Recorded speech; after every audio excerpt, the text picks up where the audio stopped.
श्री शिवाय नमस्तुभ्यम। नमस्कार, स्वागत है आपका। आज की वीडियो में हम सावन महीने की कथा का रसपान करेंगे। सावन का महीना भगवान शिव जी की पूजा के लिए विशेष महत्व रखता है। सावन का महीना भगवान शिव जी के भक्तों के लिए बहुत ही खास है। इस महीने में भगवान शिव जी की पूजा करने का विशेष लाभ होता है और भक्तों को उनकी कृपा प्राप्त होती है। सावन के महीने में भगवान शिव जी की पूजा करने से जीवन में सुख, समृद्धि और शांति आती है। सावन की कथा में भगवान शिव जी की विभिन्न लीलाओं और उनके भक्तों की कथाएं शामिल हैं। इस महीने में भगवान शिव की पूजा करने से व्यक्ति के सभी पाप धुल जाते हैं और मोक्ष की प्राप्ति होती है।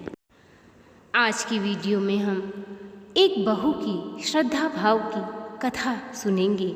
कैसे एक बहू ने अपनी श्रद्धा भाव से भगवान शिव जी की कृपा प्राप्त कर ली। कथा के अनुसार एक गांव में एक बूढ़ी अम्मा अपने बेटे के साथ रहती थी। बूढ़ी अम्मा का बेटा जब विवाह योग्य हुआ तो उसने अपने बेटे का विवाह कर दिया। वो अपने बेटे के साथ मेहनत मजदूरी करके अपने जीवन यापन करती थी। जब बेटे का विवाह हुआ तो बहू बहुत ही सुंदर और सुशील आई। बहू सूर्योदय से पूर्व स्नान करके घर के सारे काम करती और भगवान शिव, माता पार्वती की पूजा किया करती। सावन का महीना आया। बहू ने अपनी सास से कहा कि माँ जी, मैं मंदिर जाऊंगी। माँ जी ने कहा कि तुम मंदिर जाओगी तो घर का सारा काम वैसे ही पड़ा रह जाएगा, इसलिए जो पूजा करना है घर पर ही करो। अब वो कुएं से पानी भरने के लिए मटका लेके जब कुएं की तरफ जा रही थी तो कुछ लड़कियां भगवान शिव जी की पूजा करने के लिए रास्ते में जाती हुई दिखी। उसने पूछा कि तुम कहाँ जा रही हो? लड़कियों ने कहा कि हम भगवान शिव जी की पूजा करने जा रहे हैं। अब तो बहू का मन उदास हो गया। लड़कियों ने पूछा कि तुम क्यों उदास हो गई? इस पर उसने कहा कि मुझे भी शिवलिंग पे जल चढ़ाना है, परंतु मेरी सास मंदिर जाने से मना करती हैं। इस पर उन लड़कियों ने कहा कि कोई बात नहीं, तुम हमारे पूजा सामग्री से पूजा कर लो। इस पर बहू खुश हो गई और मंदिर जाकर वह लड़कियों के साथ नित्य पूजा किया करती। अब सावन का पूरा महीना बीतने लगा। बहू ने सोचा कि मैंने पूरे महीने दूसरी कोई सामग्री लेकर पूजन किया है, अब मुझे अपना कुछ भगवान शिव जी को अर्पित करना है। इस पर उसने अपने हाथ में सोने के कंगन पहने हुए बहू ने उन सोने के कंगन को शिवलिंग पर अर्पित कर दिया और वापस अपने घर लौट आई।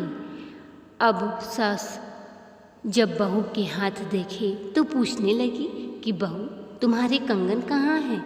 इस पर वह कहने लगी कि मैं तो कुएं का जल भरने गई थी, तब तक तो कंगन मेरे हाथ पे ही थे, लेकिन मैं उपले थाप रही थी। उसके बाद से मेरे कंगन पता नहीं कहाँ गिर गए, मैंने नहीं देखा। इस पर सास गुस्सा होने लगी और कहने लगी कि जहाँ तो उपले थाप रही थी, चल वहाँ पे जाकर देखते हैं कंगन है कि नहीं। सास और बहू दोनों गई, उपले देखे। उपले अब सास तोड़ के देखने लगी। हर उपले में से एक सोने का कंगन निकलने लगा। अब सास ने पूछा कि बहू, ये कैसा चमत्कार है? बहू कहने लगी कि माँ जी, मैंने पूरे सावन महीने भगवान शिव जी की पूजा की थी, परंतु मैंने अपनी सामग्री नहीं, दूसरों की सामग्री लेकर पूजा की थी। इस कारण मैंने सावन के अंत में सोचा कि मैं अपना क्या अर्पित करूं। मेरे पास कुछ नहीं था, मैंने सोने का कंगन भगवान शिव जी को अर्पित किया।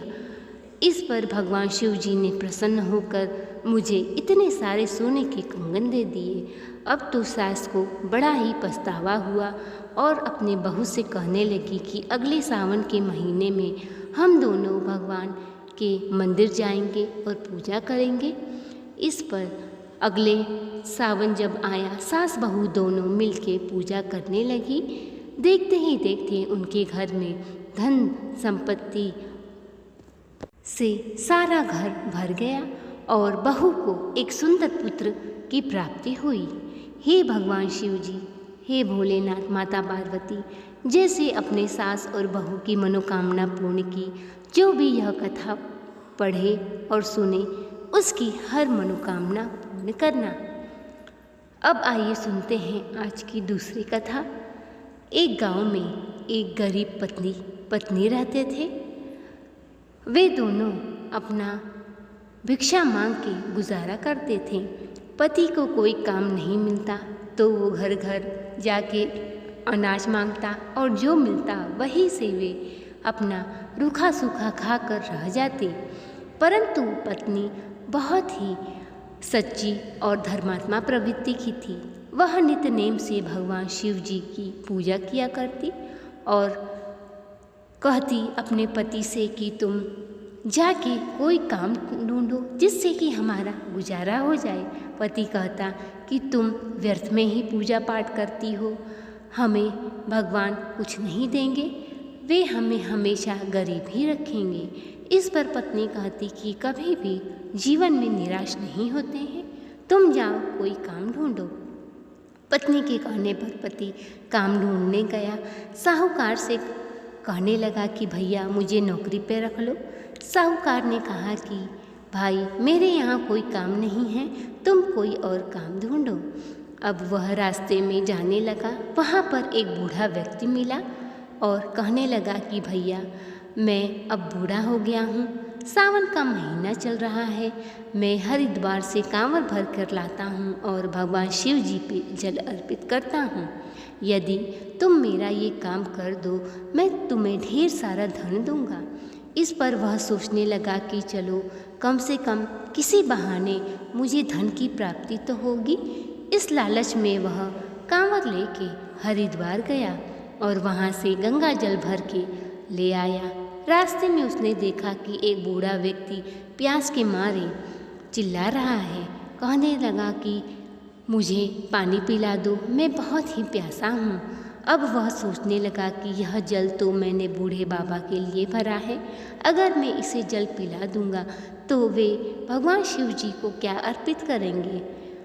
अब वह सोचने लगा कि मैं इसे प्यासा भी नहीं छोड़ सकता। उसने कांवर का जल उस बूढ़े व्यक्ति को पिला दिया और वापस अपने गांव लौट आया। उस बूढ़े व्यक्ति की तलाश करने लगा, परंतु वह बूढ़ा व्यक्ति नहीं मिला। जिस व्यक्ति को उसने पानी पिलाया था उसने एक उसे पोटली दी और कहने लगा कि यह पोटली तुम घर जाकर ही खोलना। अब वह ढूंढकर थक गया और अपने वापस घर आया। अपनी पत्नी से कहने लगा कि मैं रास्ते में एक बूढ़ा व्यक्ति मिला था, मैंने उसे कांवर का सारा पानी पिला दिया तो उसने मुझे एक पोटली दी है। पत्नी ने जब पोटली खोली तो उसमें ढेर सारे धन और हीरे जवाहरात थे। दोनों बहुत ही खुश हुए। पत्नी ने कहा कि देखो मेरे शिव जी, मेरे भोलेनाथ जी ने हमें हमारे भक्ति का प्रसाद दे दिया। अब वे दोनों हाथ जोड़कर भगवान शिव जी से प्रार्थना करने लगे। अब पति भी पत्नी के साथ भगवान शिव जी की भक्ति में करने लगा। तो ये थी आज की कथा। वीडियो पसंद आया हो तो चैनल को सब्सक्राइब करें, वीडियो को लाइक और शेयर करें, कमेंट बॉक्स में भगवान शिव जी का जयकारा लगाएं। मिलते हैं अगली वीडियो में अगली कथा के साथ, तब तक के लिए नमस्कार।